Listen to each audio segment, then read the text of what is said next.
Hello, welcome back to Tarot by Andy. Thank you for being here. This is my vibrational reading. Please do your own research for entertainment purposes and allegedly. Hello, you guys. I hope you're doing well. Thank you for watching my little shorts. I'm having fun.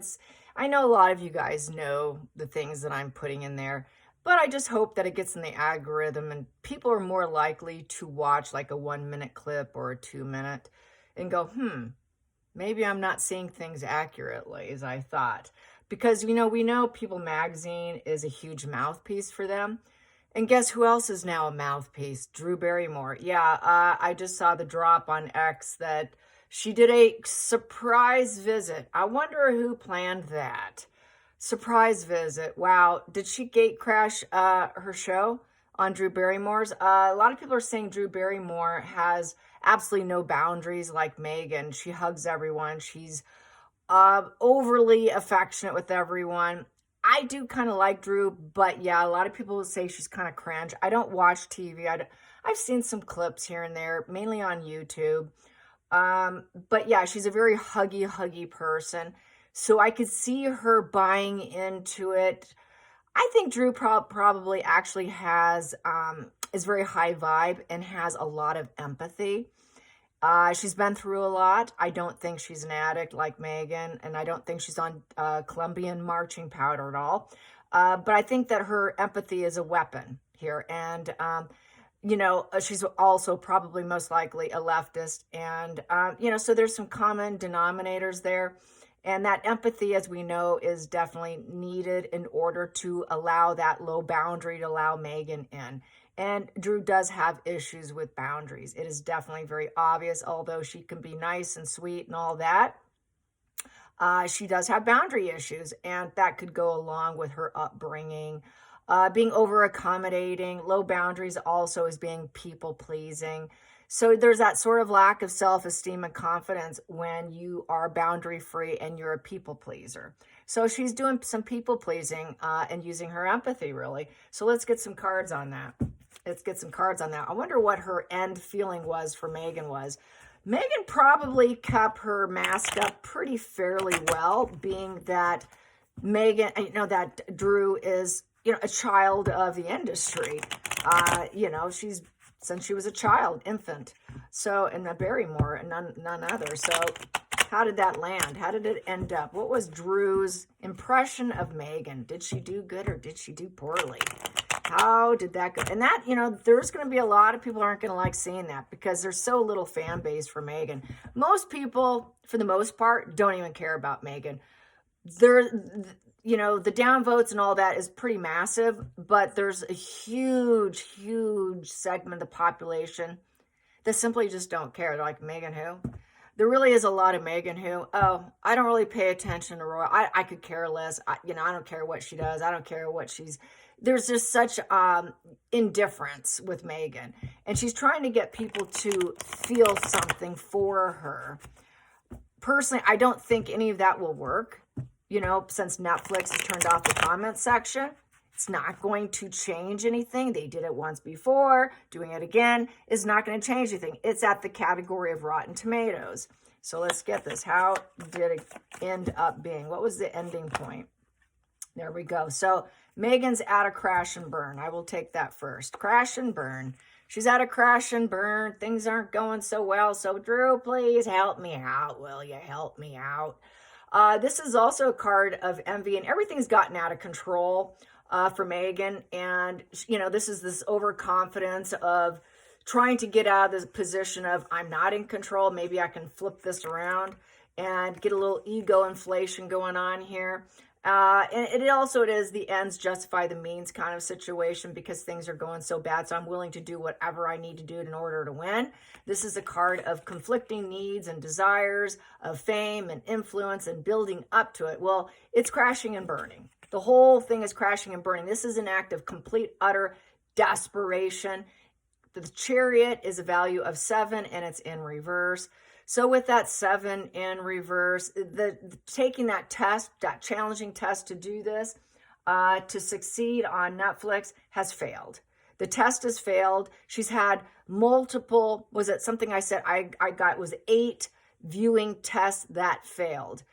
This is going to fail too. So trying to tempt people, trying to act like, well, I got the mastery and the power and things are going well. And it's trying to tempt people to watch. Let's see if they'll get curious about me. Let's see if it can turn this negative testing and people not liking me to a positive. But it's going horribly. This is why this is an act of, I got to do something. I got to win. I'm failing. So I'm going to try to move forward with my career by getting back in control through manipulation. So it's manipulation in essence. Challenging position is giving up, low boundaries. Yep, there I am. 9 of Wands in reverse. This is the walls are down. It is a boundary pushing individual. So the boundaries were pushed. Ta-da! The boundaries were pushed. Not able to carry on. It's about, she's at give up mode. This is at give up mode. So will you please give her a little help? Will you help her out, Drew? You know, this isn't going so well. And, you know, I know this is kind of a little bit of a, you know, we're kind of pushing our way in here. I know it might be a little inconvenience, but, you know, can you help her out, please? Because we're about ready to give up. So drop the paranoia, open your boundaries. Come on in. Because it's coming to a negative completion. Things are going so horribly bad. It's coming to the end of the cycle, the end of the karma. It's destruction. It's not a positive completion. It was a stupid idea. I said that on X. What a poor error of judgment doing that. So I would say it was the higher ups that did this. Netflix, more than likely. King of Swords. Can you do this? We need to strategize. We need to strategize and plan and be very calculated in this situation. It's the most logical professional decision to make. A professional decision. We're ruled by our heads, not our hearts. So we're going to be very intentional. Let's do this. So put her on the show. Past position that doesn't serve is the 5 of Cups. We don't want to let this go just yet. There seems to be, it's an empty pit going on here. It looks like it's a wash. Everything's washing down in that little hole there. And it doesn't look like anything's coming boiling back up to being successful. This looks like a loss here. And she's kind of suffering a bit here. And it's the if only card. And she's afraid of abandoning the entire project. So can you help her out? We don't want to abandon yet. We don't want this loss just yet. Whoops, darn it. Everybody knows the truth about her with the 7 of Swords in reverse. So, yeah, maybe people will accept her. Maybe people will accept her if we do this with the 7 of Swords.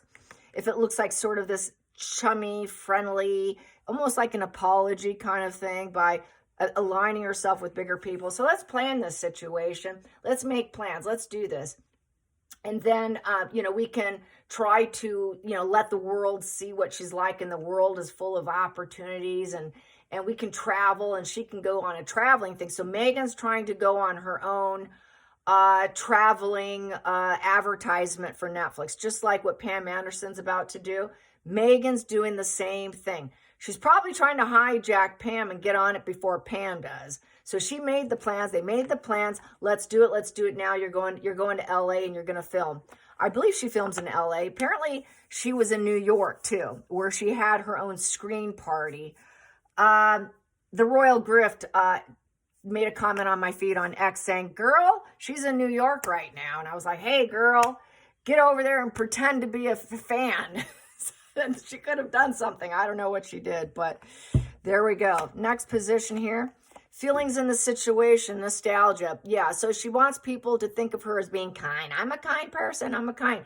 So this was definitely, everybody knows, has nostalgic feelings for Drew Barrymore because she's been around for literally ever. And she's got a long, strong loyalty base with the dogs is loyalty. So this is here. Here, I have a gift for you. I would say that Drew gave Megan the gift by allowing her on, but Megan probably brought her some peanut butter pretzels shoved in a little plastic baggie and said, here, I made this for you. So, or some banana bread. So yeah, she gave her something and said, here, thank you so much for giving me this gift, this opportunity. And maybe people will change their perceptions of me. Next position here is basically this was someone who is trying to illuminate the path. I would say it wasn't Megan because it's outside of Megan. This was someone with wisdom. This would be the people from Netflix thought, okay, we're risking being too isolated here. And, you know, we got to find something within that can guide people to watching Megan. Let's guide them. Let's guide them. Let's make them think that Megan's smart. Let's make Megan think that, she's not alone here, because it's a risk of being alone, and being alone in your thoughts, and having that dark thoughts, and going through the dark night of the soul, and trying to come out the other side and light your lantern and know where to go, and let's figure out what's going to happen here. I think they wanted to go on a very popular young woman who's been around forever and see what kind of wisdom they can gain by having her show up with someone who has a strong childhood foundation. Everyone has very strong emotional connection to Drew Barrymore. You know, it's that childhood celebrity thing. And she does have a very upbeat vibe, even though she lacks boundaries and she's overly sensitive, and she's being used as a tool, basically, by Megan. She doesn't realize it, unfortunately. Then we have here glowing up. Let's glow her up. Let's make her happy. Yes, let's make Megan happy, and I'll be happy. We can be happy together, and I can hug her, and we can just be so joyous.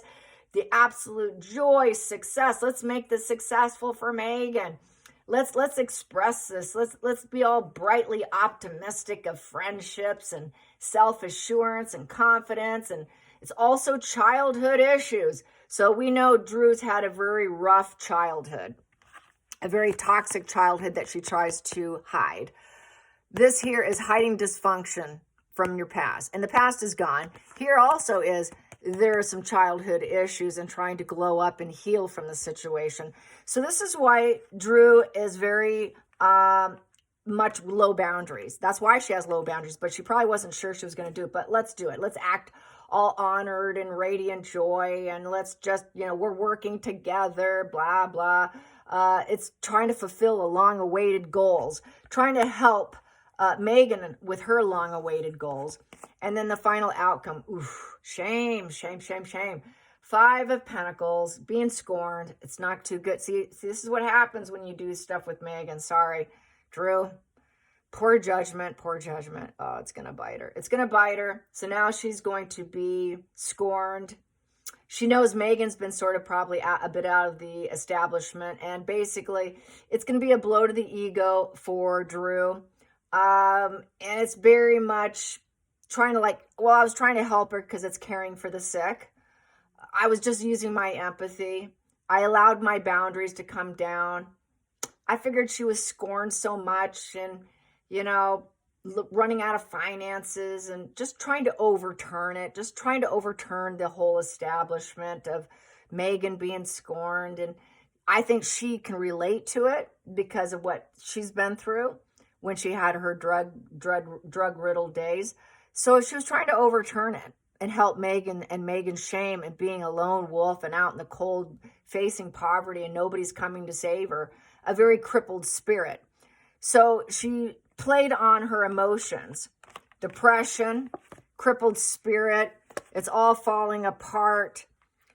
I can't keep going anymore. Nobody likes me. Maybe they'll accept me if I do this. They're talking to you. The higher ups are talking to you. Yeah, okay, I understand because my own childhood was rough and I'm trying to suppress that and the past is gone. So let's move forward. Yeah, I get it. I'm not going to hold it against you that you walked away from the royal family and you've had a past. Maybe she's aware of her past. I had a past too. Maybe we can just be friends. Let's be friends here. Give each other's gifts and let's scratch each other's back. And yeah, let's plan this. And maybe we'll be able to have people sort of, with a hermit, guide you into, I'll guide you, Megan. So she kind of guided Megan because she's like the older, wiser one over Megan who could guide her down the path where there's enlightenment. Let me guide you to the path of enlightenment. So you see, Drew has gone through the dark night of the soul. She has done that inner reflection and contemplation, but she still has poor boundaries. But she is a person of the light, even though she hugs too much and she's got boundary-free problems and issues and a people pleaser, doesn't mean she's a person of the dark. She's a person of the light. And through that, she wanted to help Megan get into the light and reach that light like her. So poor judgment, but a good heart, but kind of foolish. That's all I'm going to say. And it's what she does for a living. Yep, I gotta get guests. I keep going and I never stop. It's just workhorse, workhorse, workhorse. It's work. I get it. It's work. It's hard being in the entertainment industry. We got to drop seeds everywhere we go with the pentacles. You got to keep going. You can't give up, Megan. It's the slow and steady wins the race. Let's drop some seeds here with some steady efforts. Maybe you'll get the growth and progress. Maybe it'll turn into a success with money, money, money. So let's help her. It's the helping vibe.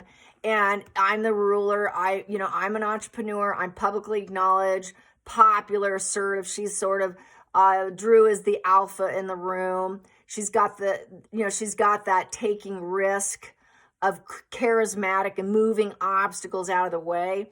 Also, it could be the business from Netflix getting involved, but also Drew is also pretty much a creative, bold individual with her own show. But then again, she is the main source of supply for the show. And I have heard and learned from Bethany Frankel actually made a comment about a talk show host. She said that talk show hosts have so many people chirping into their ears. The minute they show up on a set, the bosses are barking down at them. So that would be the King of Swords and the King of Wands barking at them. They've got everyone from all directions coming at them. And then they do an assessment, what went wrong with the previous show. And they've got notes and rewrites being thrown at them even before they get on camera. So there's so much chaos behind the scenes. And I think Drew just tries to stay happy and of the light and to be a positive person who's been through inner reflection and soul searching. And she's trying to find her goodness within, with her enlightenment and what she's learned from life. But through that, I think she thinks she can illuminate the path for Megan. And the bosses probably remind her of that. Well, you're the light, you're the glow up, you're the sun, you're the star. You have that freshness. Maybe you can help her out. So this was probably a deal. Megan did not get this done on her own. We know she doesn't have an agent, so this would be Netflix with the sword, the King of Swords, and the King of Wands, as well as Drew being pretty much creative, bold, and alpha energy in the room as well. But mainly these are the higher ups barking and telling her what she's going to do. We're going to move this obstacle because it's what we do for a living, and we'll never stop. We'll move obstacles for other people trying to rise up into the light of joy and radiance. And our job here at the show at Drew Barrymore is a feel good, everyone's my friend. There isn't the toxic energy there or the fake repressed devil energy or disruption. She's all about, the sun, I am the light. So she really, her whole, I think she's been, categorized, because they do this, as being that sunny disposition, and she's supposed to maintain that. She's not allowed to say no, basically, or shouldn't say no, and then she doesn't say no because she wants to keep it going. I mean, they do have a thumb on her. She's not in full control, and they never are. And that was Bethany Frankel doing a short that I saw on TikTok. And, it's totally true. I can totally see that. So anyways, too many hands in the pot, basically. A lot of people making money on these things. All right, till next time, like and subscribe. Bye, you guys.